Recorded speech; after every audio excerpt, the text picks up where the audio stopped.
कोरापुट जिला जयपुर ब्लॉक अंतर्गत रंडापल्ली ग्राम दे जाइथिबा जातीय राजपथ उपरे असराय वर्षारे रास्ता उपरे समुद्र रे लहड़ी मारिबा भଳି देखा जाउछि।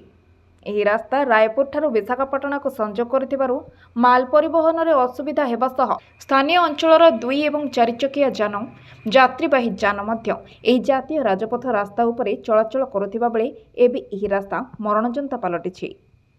यह जातीय राजपथ छत्तीसगढ़ राज्य को संजोग करुथिबा बेले अन्य पटे नवरंगपुर जिला को मध्य संजोग करुछि। एहा सब दृष्टि रे थिले सुद्धा रास्तार अवस्था सुधारिबा पई कौनसी पदक्षेप नै नाहंती। जातीय राजपथ विभागर अधिकारी और निज विभागर दोष त्रुटि लुचाइबा पई प्रतिक्रिया नेबारे टेलीफोन जुगे संपर्क कले मध्य कौनसी जवाब नाही। एथिपाई जिला प्रशासन तुरंत हस्तक्षेप करी रास्ता मरामती करबाको तागिद पई साधारण रे दाबी होईछि। नमस्कार, ओडिशा एकाम्र लाइव परिवार पक्षर प्रथम समस्त को स्वागत।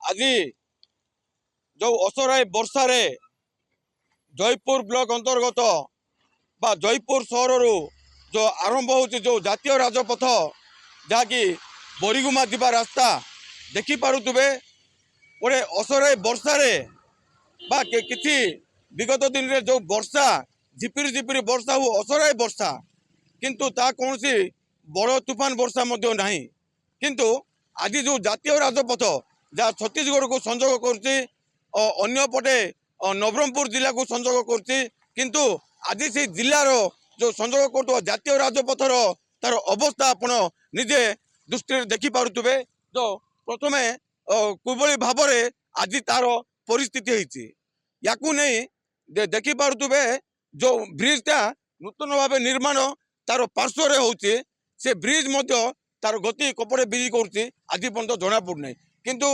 टिके वर्षा आज जो जातीय राजपथ जुभली भाव तार अवस्था से अवस्था दायी किए प्रशासन पक्षर किसी पदक्षेप नि साधारण जनता हंतसंत एपाई दायी किए ता साधारण दाबी होती।